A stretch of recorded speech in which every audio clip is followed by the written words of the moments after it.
Hello again and welcome to another episode of Super Turbo 64, the podcast in which two friends get together and chat about video games. Today's beverage for me is some tea. That's nice. What kind of tea you rocking, Jason? Ginger, peach, and turmeric.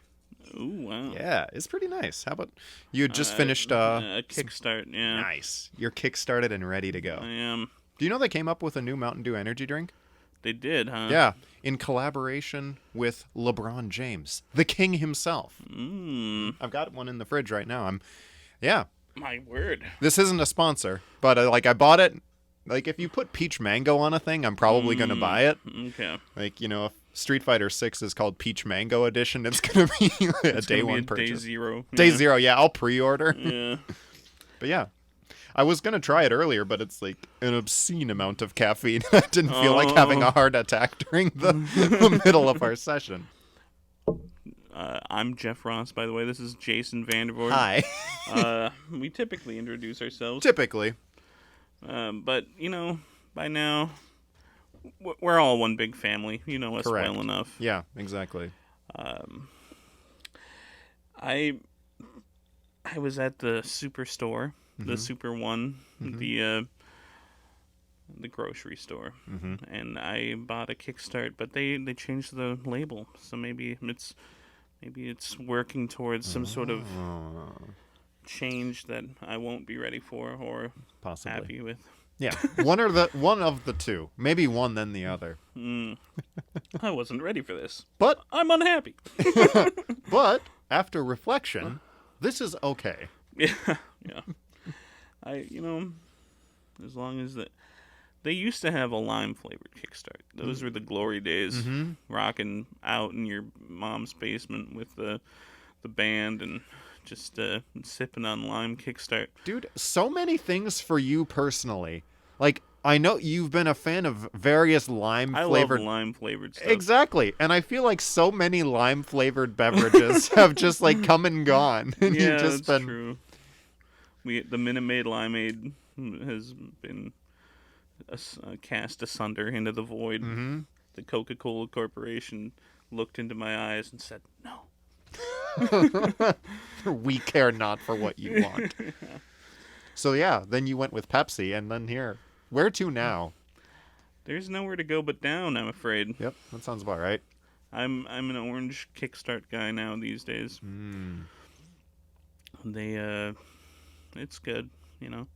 It's pretty good. It's pretty good. It's no lime. No. But you know what? I wonder if they have. I have to turn my phone over to avoid the temptation. I'm like, I wonder if I could buy one on eBay or something. Hey, I've got a case of premium lime Kickstart. It's never been opened. I got a guy. He used to work in the warehouse, and he's got a bunch of it. It was like the black market surge that they used to have online before they. Brought back Surge. Yeah. I was so excited about that for all of maybe 5 minutes. Because I remember trying Surge as a kid and like, oh my god, this is so cool. Then I had one. I'm like, this is all right. Yeah. And I've maybe bought 2 throughout the entirety of it being back. It's funny because back in the day it was like, you know, considered like a child murderer. Now it's just like less than energy drinks in terms of like caffeine content. Exactly, you know? yeah. Now just we're so caffeinated and desensitized to the caffeine. It's just like, oh, you got to bring up that milligram count, buddy. Those are rookie numbers. Exactly. Yeah. I don't see my heart pounding out of my chest. The surge is your blood pressure, by the way. Yeah, exactly. Yeah, I could talk about lime-flavored sodas all day. Well, just to ensure that we don't, let me ask you a question, Jeff. Please, ask away. Is it about lime-flavored sodas? I'm afraid not. Oh. I was going to, but then you... So, what you been playing? I'm still playing the Binding of Isaac Repentance, like, no life in it, you know? Nice. Actually, yesterday I got the true final ending. Hey, so, props, thank you. bud. I appreciate it. I got it took me a while to get there, but yeah. The other night when you and I were playing some Civilization with Travis, you were just coming off of a losing streak. If like the game was, Well, I had been, yeah. I tried to. I went on a losing streak for a while there. -30. Oof. Woo! That's pretty bad. That is. Those like my worst ever losing streak I remember was -52 back before the Lost had Holy Mantle. Okay. That is the Lost is a one-hit die character, but Holy Mantle gives you an extra hit per room. And then with Afterbirth or whatever, they made it so that you could unlock the Holy Mantle for the Lost or whatever. Okay. But yeah.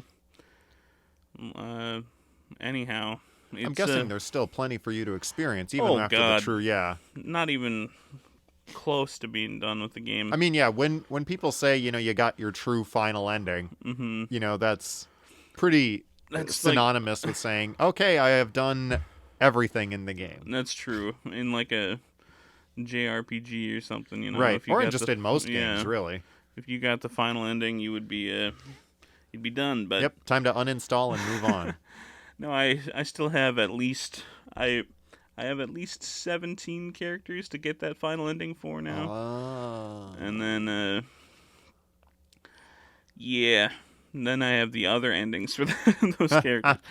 They I don't want to spoil too much, but they have added a surprising amount of content. That's awesome. You love to hear it. Yeah, I'll tell you off mic. Okay. But you just have to remind me. Okay, I'll do my darndest. Jason, what have you been playing? I've been playing the definitive edition of Mafia. Oh, yeah. Which only came out, I don't know, within this last year. And kind of surprisingly, too. Yeah. It's through like no conscious decision making of my own, I have played the Mafia trilogy completely ass backwards. Yeah. I played Mafia 3 first, and it's like, that's a pretty fun game. It's got some problems, but I enjoyed the experience overall. Then I played Mafia 2, which is phenomenal. Absolutely loved the game. And the original Mafia, I forget what it came out on. I think maybe PS. PC, I think. Yeah. As well. Okay. And but I just kind of dismissed it as something I wasn't going to play. Yeah. It's in like kind of that time frame of games that almost feel unplayable now. Yeah. Like it's new enough to not feel completely retro and old enough to just feel antiquated.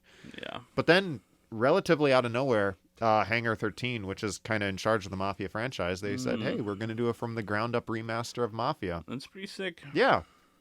And I was like, heck yeah, I'm willing to try it. And it's been pretty fun. It's a lot more similar to Mafia 2 than to 3. Okay.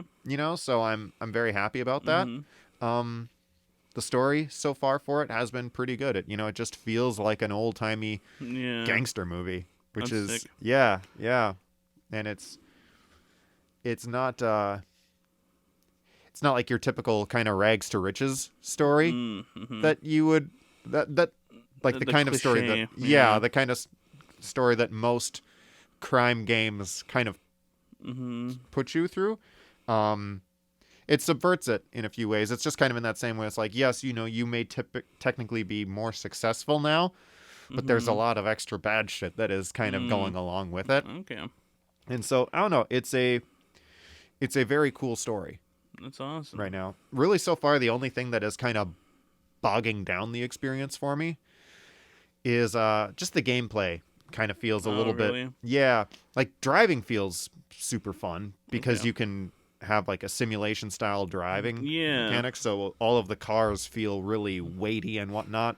Okay. But just the combat primarily, it's just, it almost feels like a console generation behind. Ooh.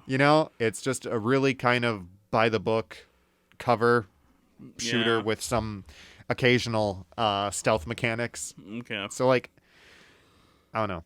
It's more of a story-driven game. It is, yeah. But yeah, it's just unfortunate that the gameplay, for me, kind of feels a little lacking. A little bit. But, overall, I'm really enjoying it. I'd say I'm maybe about half-ish of the way through. It's not an exceedingly long game, but I was a fan of Mafia 2. That was a good love Mafia 2. Yeah. I enjoyed the story for that, and you actually mentioned probably one of the best parts, which is the sim driving, which is pretty fun. Yeah.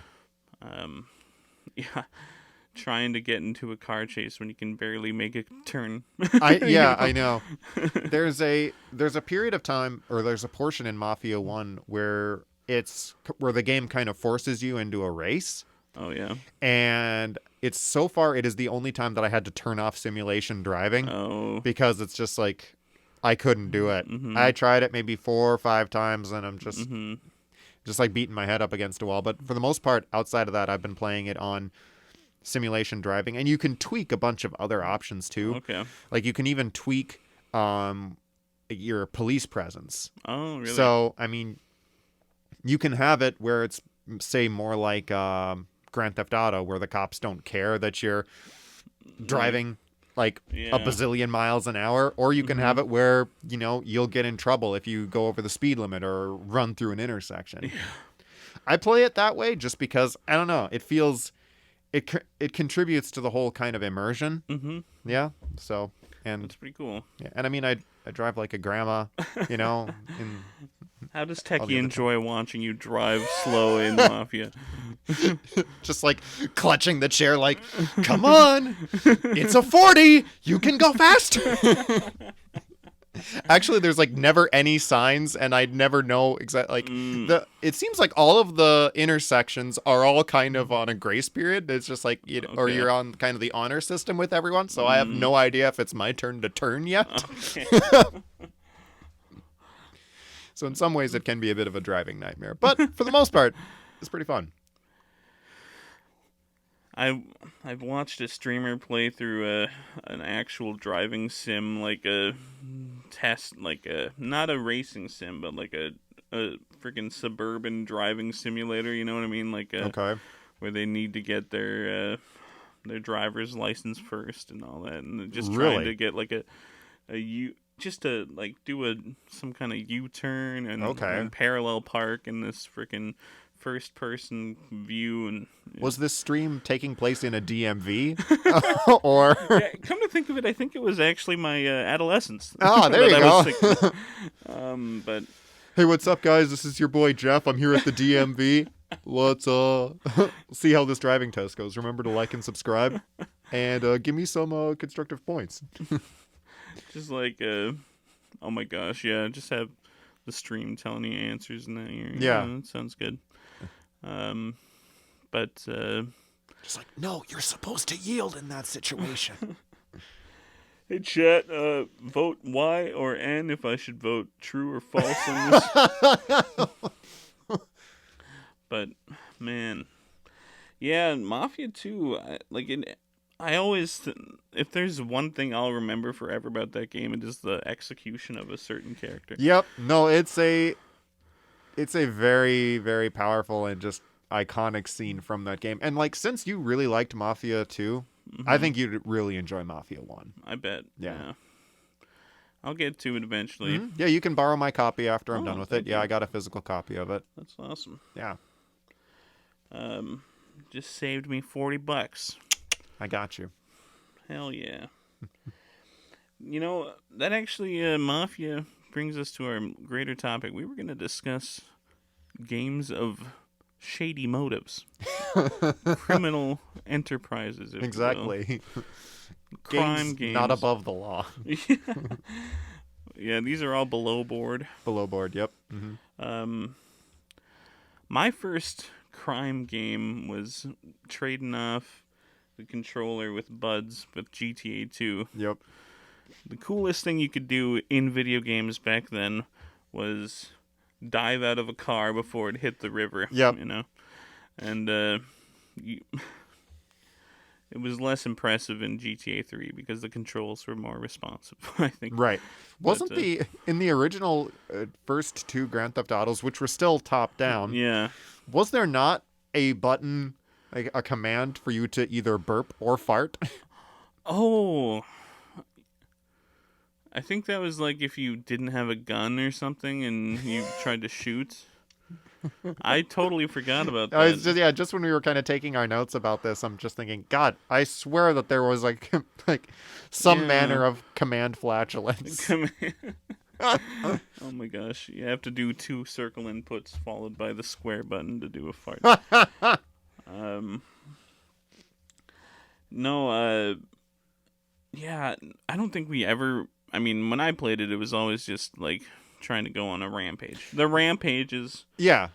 that's a big part of some of these games, you know? Yeah, for sure. Especially GTA. It was a very similar thing with me. My first experience with that kind of game was also at a friend's house.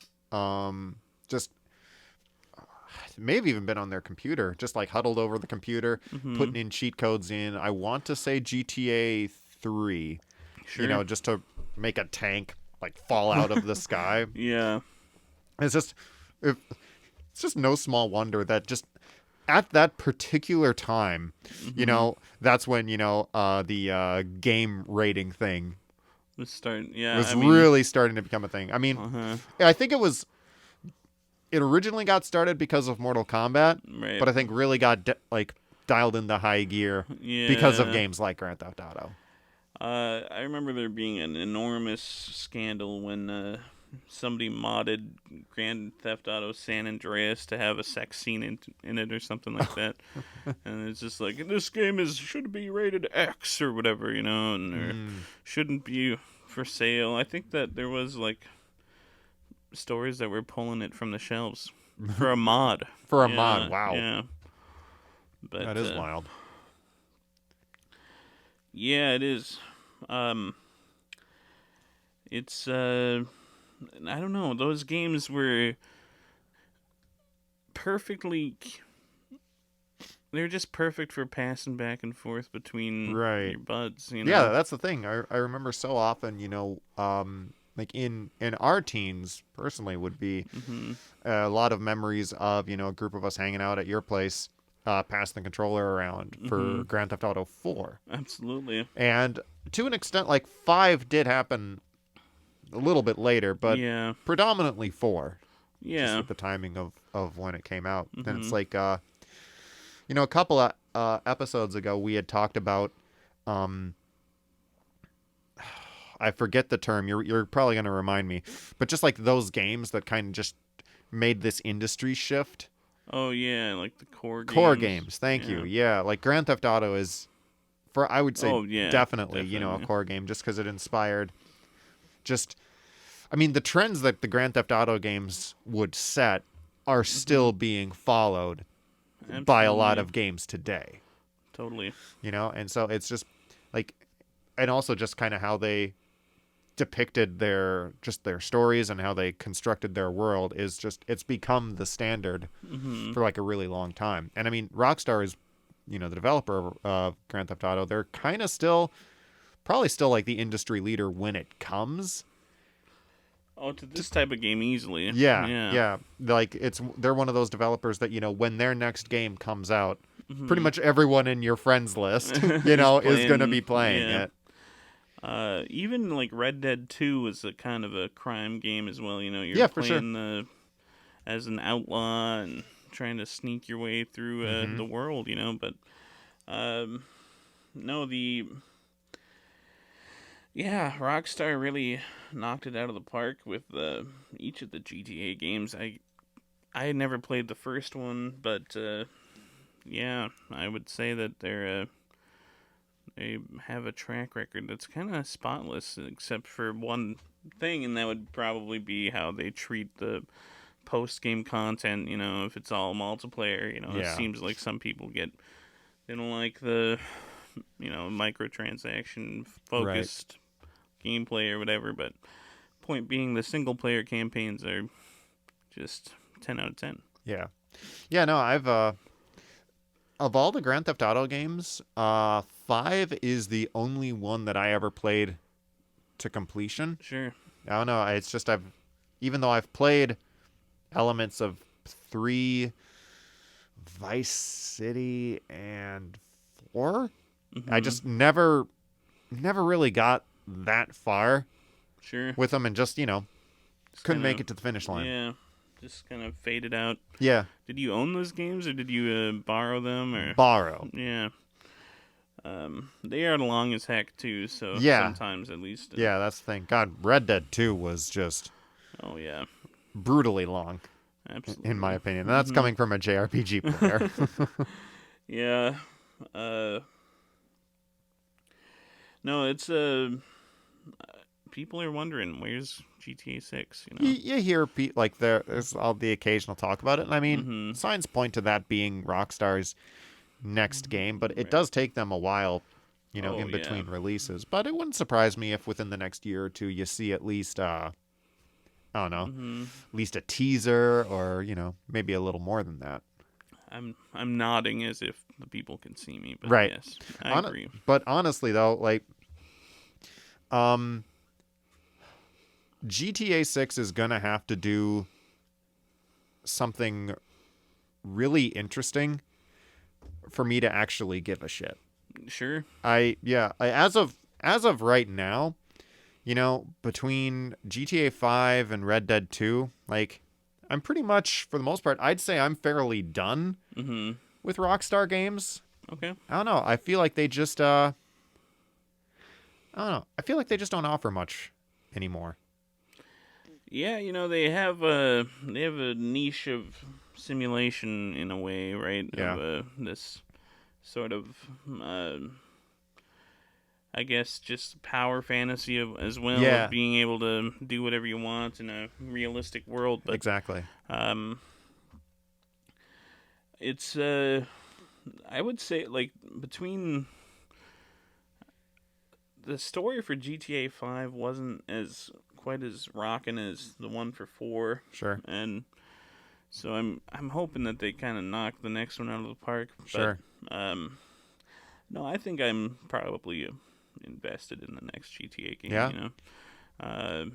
If I'm curious, they always seem to provide some kind of new experiences, whether it's playing tennis with your tennis instructor or Ooh. flying the jetpack over Area 51. It's, they do tend to push the envelope a little bit when they come out. Yeah, I would say so.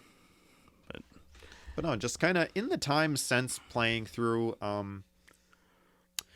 GTA 5 and Red Dead Redemption 2, I just I've kind of come to think of just so many games, kind of decided to try and take the Grand Theft Auto style of a crime game and took that as a gospel. Yeah. What's wild is, so when Yakuza was first being brought to the States, they actually, let's see, how did they go about this? I never got to play the original one, but when they ported over Yakuza 1, they did some changes to it because they wanted it to feel more like Grand Theft Auto. Sure. Because they didn't think that Yakuza's style of doing a crime game would not work here. So they hired a bunch of English speaking voice actors, and a lot of them, with reputations for being, in American crime movies. Okay. And the Michael Madsen, who was in a bunch of Tarantino movies, he voiced one of the main characters. Actually, Mark Hamill voiced Goro Majima, which is kind of one of the coolest things in the world.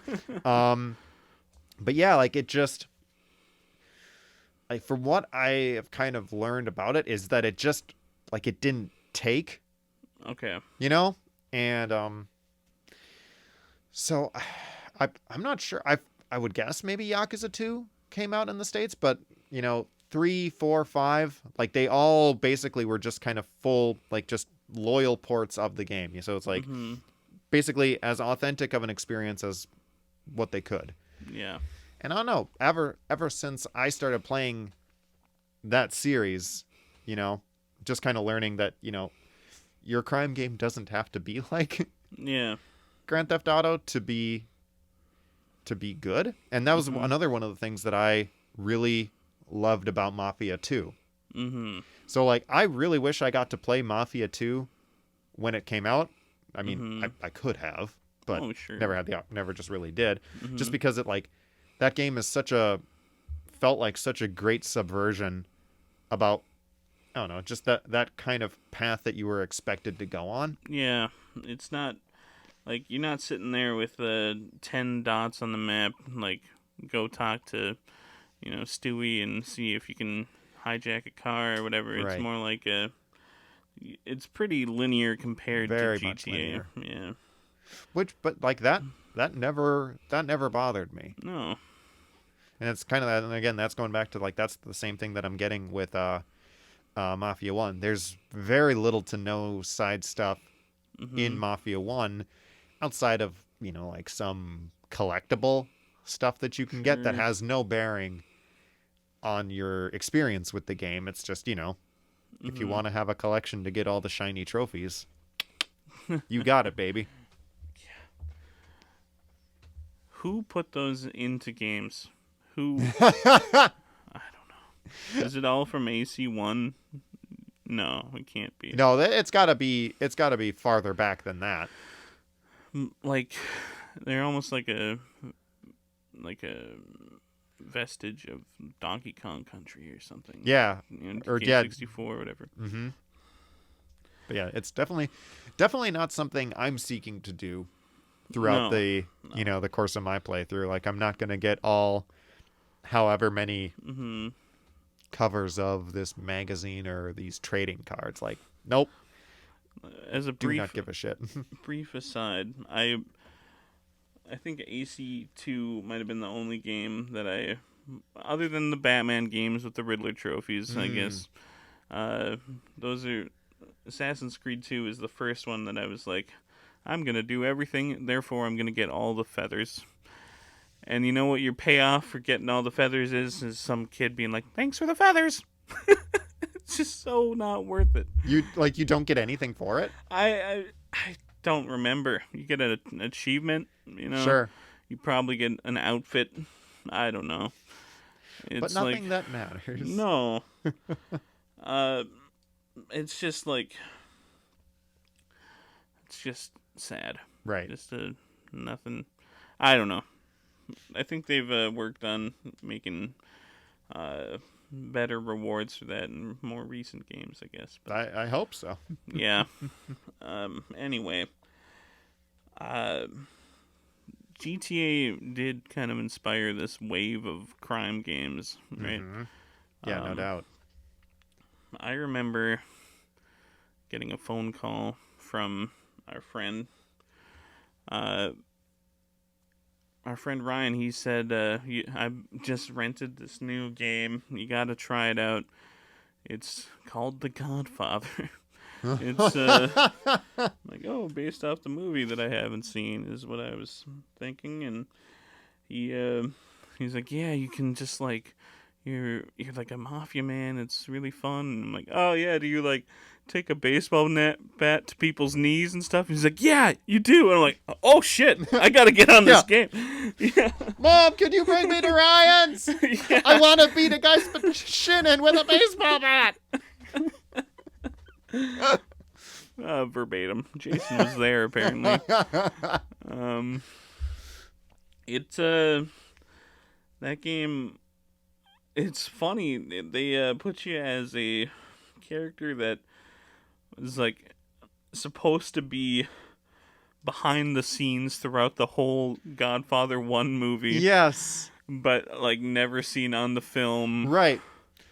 You're like the guy who put the horse's head in the... Yeah, so like you're hanging out with Luca Brasi. Yeah, or putting the horse's head in there. Mm-hmm. You're there with him at the diner. Yeah, when Luca gets killed. Yeah. Yeah, you're also the guy who puts the weapon in the bathroom. Oh yeah. When Michael is going there. It's just like that game is so wild in so many ways. Mm-hmm. You know, I mean, for one, they found a way to make, you know, a unique character, and Yeah. you know, like fit him in fairly seamlessly, Mm-hmm. you know, into one of the greatest movies of all time. And also the fact, just in general, that they made a video game based off of one of the greatest movies of all time, decades after the movie was made. Mm-hmm. So, like, most of the time when a game is released to go with a movie, Mm-hmm. you know, it's meant to kind of be like some cross promotion. But this is just like... This was just trying to capitalize on that whole, like, resurgence of crime drama appreciation and video game crime appreciation as well, and like the Center for Video Game Crime Appreciation. No, that game had the story stuff was cool, but Sure. I think where it really thrived was being able to try and conquer the city yourself. And, like district by district. absolutely. You know, like you were obviously within the Corleone family in the game, and each of the like districts of New York were, you know, like had a foothold from one of the other families. So like there was the Tatalias. They were in Brooklyn. I don't remember which had which. Yeah, so like you had the Tatalias, the Cuneos, the Barzinis. Barzini. And then and the Strachis. Strachis, that's it. I was like, was there 4 or 5? Yeah. And then the Corleones. Yeah. You know, and so it's like, you know, and there was a definite like pecking order. You know, you basically like difficulties. you pretty much always start with the Tatalias Yeah. and with the Barzinis. Absolutely. But yeah, like you would basically just go into businesses that, you know, are owned by, say, these other, or like protected, I guess, by these other families. And like they actually had at the time, a fairly deep system, you know, for basically like convincing them, you know, to instead work with the Corleone family. Yeah. And, you know, sometimes it was just honestly as easy as just like maybe giving them a better offer, you know. And other times it did involve baseball bats to certain appendages. Yeah. I want to buy you out is how it usually started. Yeah. Interested? And the guy would either take it or leave it, you know. Right. And then you're like, well, I guess I got to break your cash register with your face Yep. now. One of the things I always remember about that is, you know, like the animations for that scene play out the same regardless of who you're talking to. Yeah. So like if they eventually, like if you do just buy them out, you know, they just take this big like nondescript wad of cash. And it basically looks as if they're sticking it directly in their butt.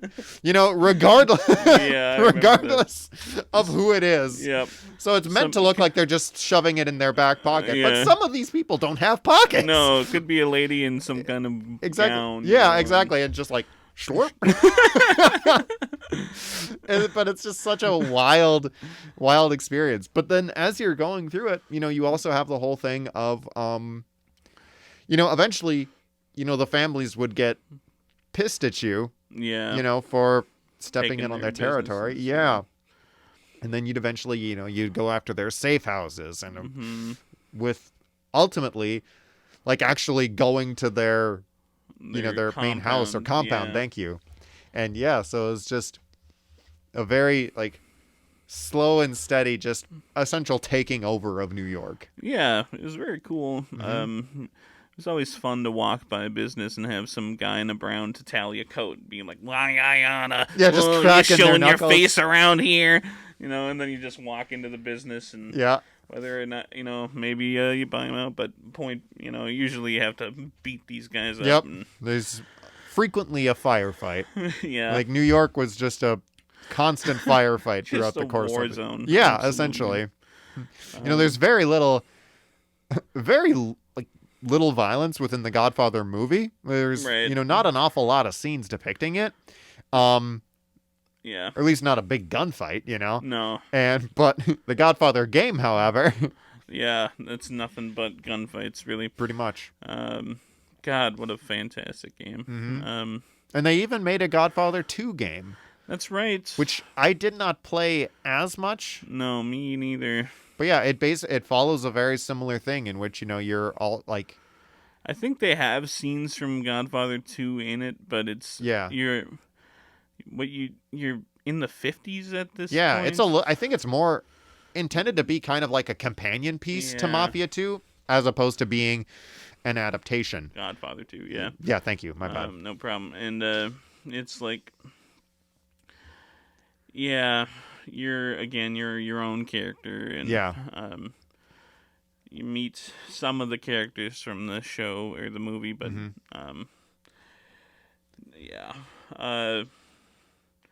there was an element of taking over businesses. Yep. Did you ever play the Scarface game? I watched a friend play it. Okay. Yeah, but that's the extent of it. That was another takeover businesses. That one was Miami instead of New York. Right. That was pretty fun. I'm guessing Push It to the Limit is going on like just throughout your entire time playing the game. I was just thinking about driving down the street listening to Breaking the Law. Yeah, that was that was pretty silly. In Scarface? Yeah. How much more on the nose can you get? I know, right? What else? Like, there was a Judas Priest song? Yeah, that is Breaking the Law. Yeah. God. I know, that's just absolutely wild. I don't know. There was a whole era of these, like, gangster games that came out, Yeah, basically studios, what it feels like is, these studios are thinking, we need a Grand Theft Auto. Right. And so they look around with what properties they have, mm-hmm. and they're just thinking, all right, let's make our own Grand Theft Auto. Absolutely. For me, probably one of my favorite games that I played that was, kind of coming out of that same, mold, or just that, I guess that basic design principle would have been Sleeping Dogs. Oh, sure. Yeah. It was a little bit later in the... Exactly. Yeah, so that was kind of in the middle of, the kind of the PS3, PS4 era, and you are playing an undercover policeman who in China, and you're trying to infiltrate the triads, which is like the predominant gang presence in China. And it feels like, a Hong Kong action movie. And it's got a pretty good driving mechanics and a combat system that feels kind of like Arkham. Oh, sure. And it was just, I don't know, it was just a very good feeling game. It didn't really have like kind of the same, emphasis on, I don't know, taking over businesses or whatnot. But I don't know, I felt like it offered enough of a different approach to things, and I don't know, just a cool and engaging story. I tried that game. Didn't get too far into it, but no, there was nothing really to complain about. It was fine. Yeah, it's just a good time. I know, like, there was lots of fun to be had while driving and shooting, right? Yes, very much so. That's pretty cool. Yeah, because it was like that was a game that was intended, to feel very cinematic in the way it's like. So if you were in a car chase, you could legit jump out of your car and land on another car, and so just I don't know, very very dramatic. There was even a DLC expansion, that again felt like an old martial arts movie because the protagonist of Sleeping Dogs, Wei Shen. He goes off to an island to compete in a underground martial arts tournament. That's so cool. Yeah, and there's even, like, the intro for that, it has, like, a filter on it that makes it look like an old 70s movie, and it's got, like, that funky guitar in it. Yeah. Just when I start playing that, I'm just thinking, yes, this is my jam.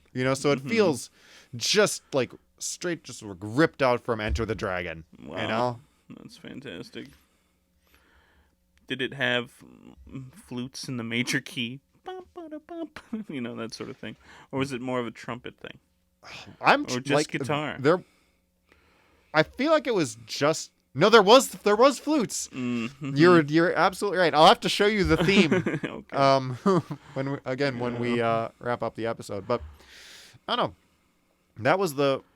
There's just so many experiences from that game that just kind of felt really good. So like, you know, we've kind of gone over a few of just the big, you know, crime games that we've played so far. So like when you, because like, they're still being made, but the bubble has definitely kind of burst on it by now, I would say. But you know, when it was really big, so probably in the mid to late 2000s and then maybe into the early 10s, what was the kind of stuff that you were really looking for in those crime games? I don't think I would have been able to articulate it back then, but I think I was really looking for like that dynamic experience. Like, what is the word? I can't even articulate it now. But there's like a like Breath of the Wild is famous for it, for example. But like that type of gameplay where you know, where the world is kind of reactive to what you're doing. Yeah. It's just like that sense of freedom and immersion that, you know, like, that you were kind of in, more in control than most other games let you be. Yeah. Like, I get that. You know, being able to, like, now, you know, for example, nowadays in, like, Red Dead 2, you could, you know, do anything. You could chat with people on the street, or you could drag them through town on a rope behind a horse or something. It's just like I think that those games were pretty good at making you feel like a creative player. Yeah, I get that. Just basically making you feel as if you're inhabiting that world and that story just more fully, you know? Absolutely. What about you? Do you have a thing you were looking for? Yeah, back when, during kind of that initial thing, I would definitely say something very similar. You know, because at the time, you know, no other games really offered that same feeling of, you know, I don't know, that... the open world. Just, right? the open world, and basically just like this kind of real, unrestrained sense of freedom to it, you know?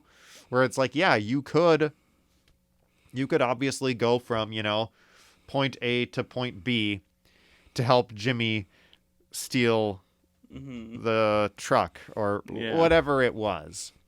But you also had the freedom to, you know, if you wanted, you could just go to a drive. You could play tennis with your tennis instructor. Hell, you could, you could call up one of the other characters in the game to go play darts. Yeah. You know, even if, you know, 9 times out of 10, it was just like, I don't really feel like doing this. Yeah. Let's just go on a massacre. I appreciate that the options, you know, were there. And that, like, just that kind of sense of freedom to kind of experience the game at your leisure and just, I don't know, to have an experience that felt unique to what you were doing. Absolutely. That was always just, like, that time in crime games was just, I don't know, very, very engaging. This is out of left field, but I just have to share a story that you might probably remember, actually. I'm ready. From just a bunch of us sitting around a TV playing GTA 4. This was one of our friends' first time playing the game. And the helicopter? Yeah. She took a helicopter. She went extremely high in the air. And she goes, "How do I go downward?" And somebody said, "Press Y." And she plummeted out. Just jumped out of the helicopter. Ah! Yeah. Nico. Just, plummeting. Yeah. The shit that poor Nico went through throughout the course of people just playing the game. Yeah. This country. Yeah, you could go buy a hot dog. Yeah, that's if you right. wanted. Yeah.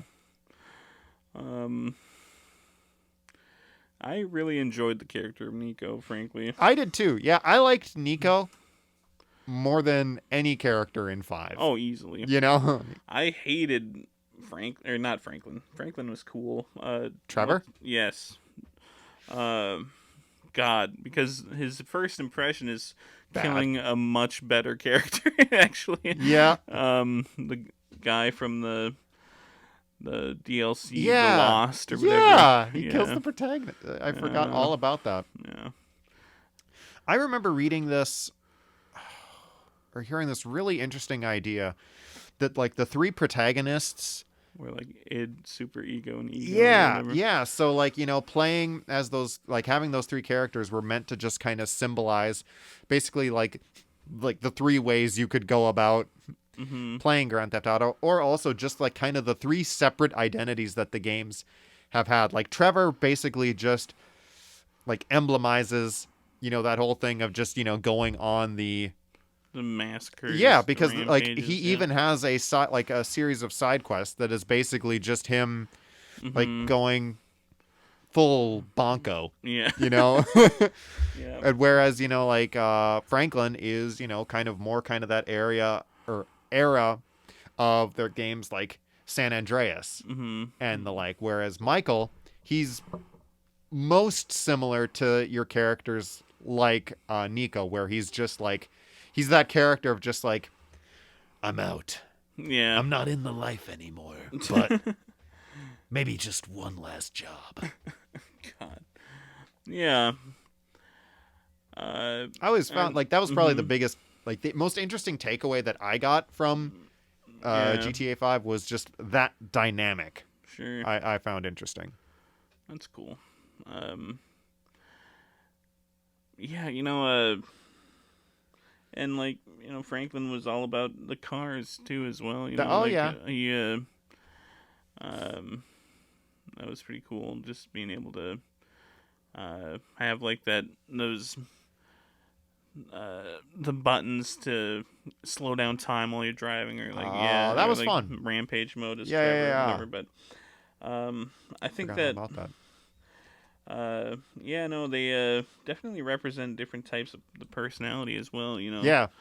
That was always a thing too. Like, when we would get together to play it, our friend Trav, who's been on the show, like, he is very much a car guy. And so when it was Travis's turn to take the controller, he's playing as Franklin, and it's time to go on just the most, like, balls to the wall car chase ever, Yeah. That was his thing.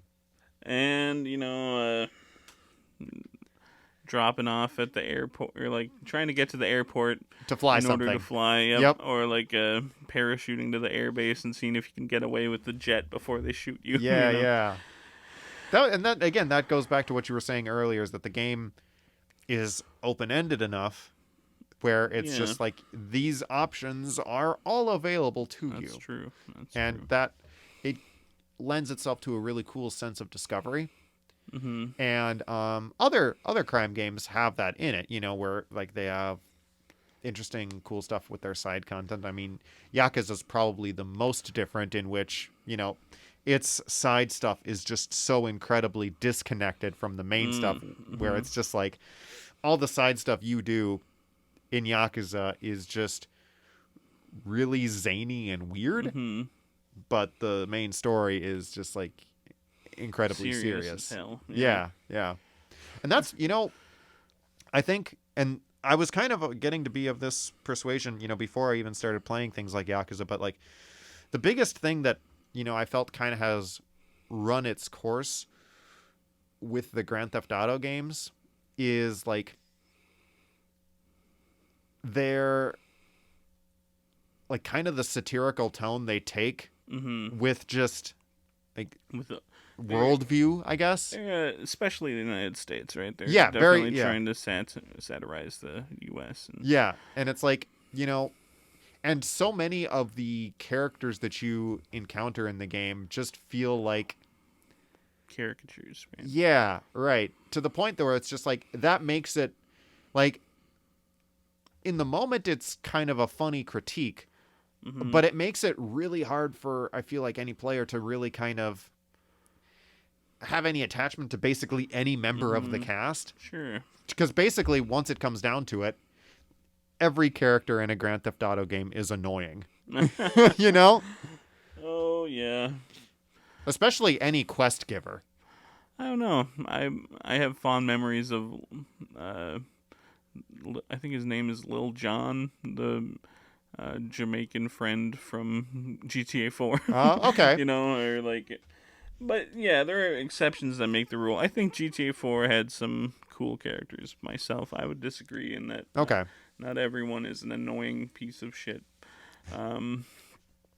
But there's a lot of them. There is a lot of them. Yeah. People that you just, like, that you're meant to hate, and then when they eventually get killed by your protagonist or something Yeah, like or that, whatever you're happens like, to oh, them. boy, good. Yeah. Yeah, so it's a very different approach to what most games do. Like, most games at least try to make you like some of the cast. Yeah. Right.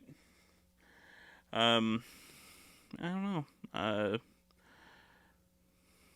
It's... What would it take for GTA 6 to bring you back in, Jason?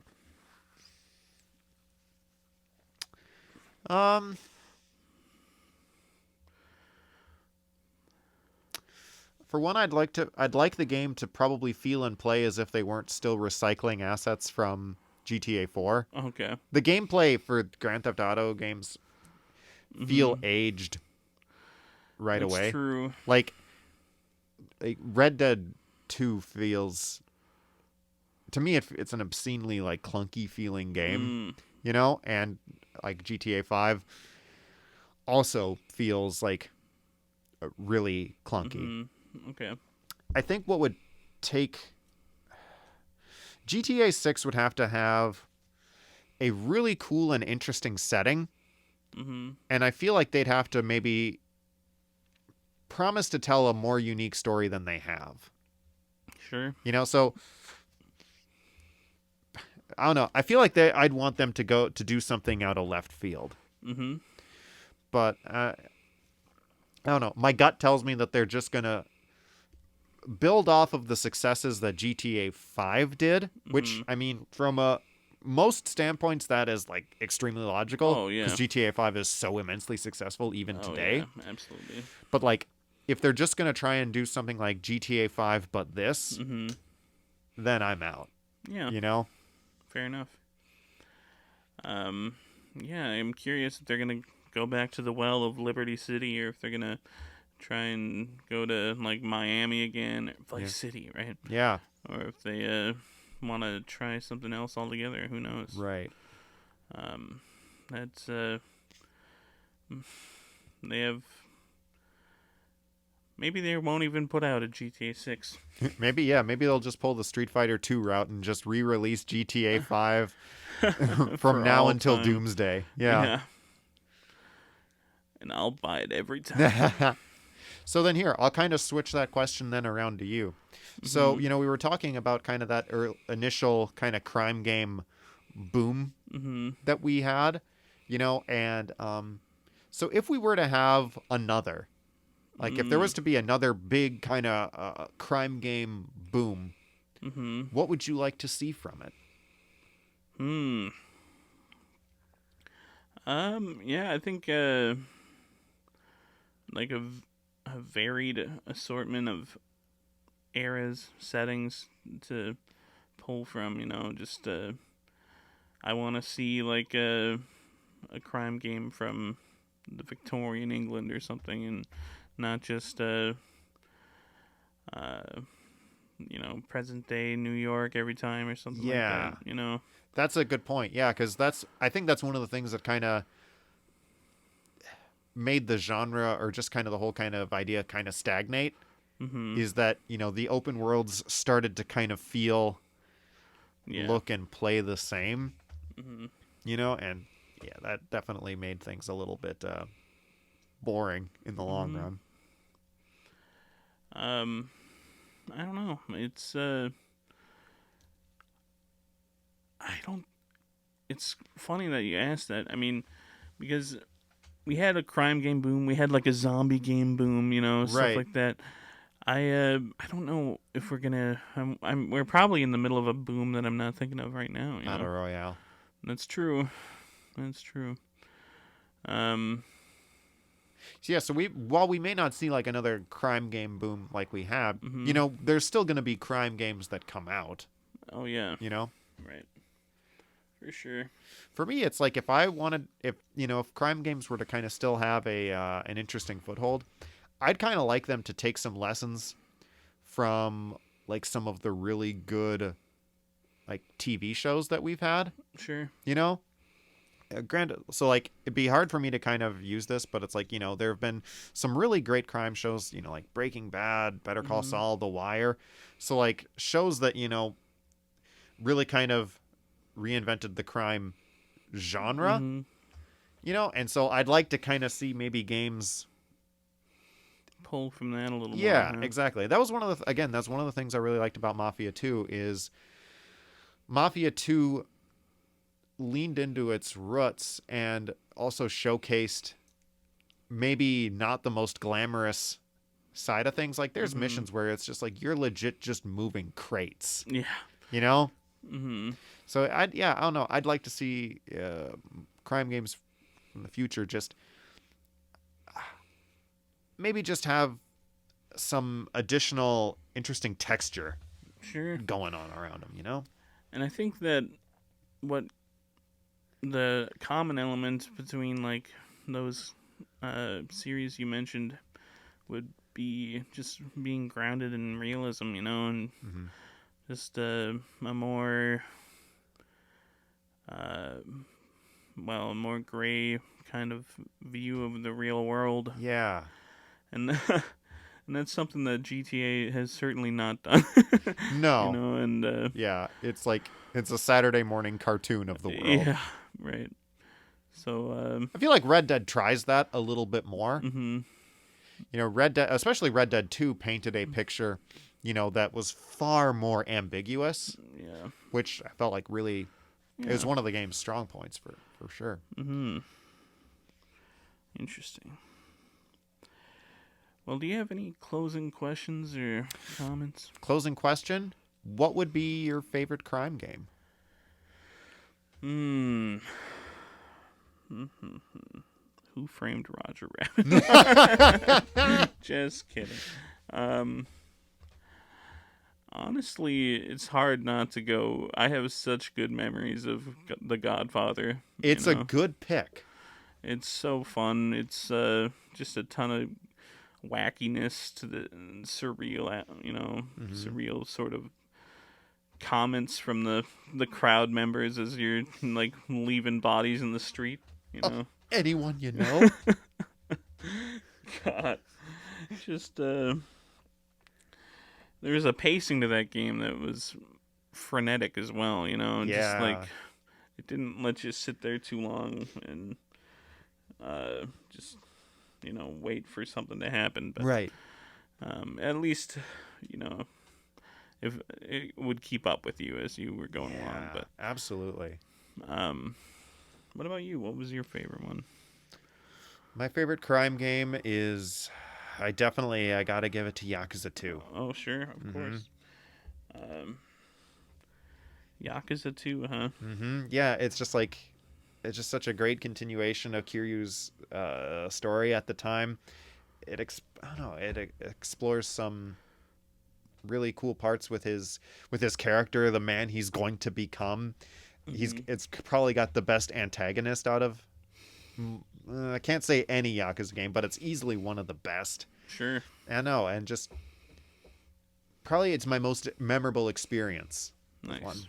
That's awesome. Good stories, that's what it's all about sometimes. Indeed. Well, and also had some fun mini games. Yeah. Baka Matai, my friend. Baka Matai. All right, gang. It has been wonderful sitting here and chatting crime games with you for a while. We will see you in another couple of weeks. Yeah. I hope you have a good one. Thanks for listening. Yep. Have a good one, everybody. Bye.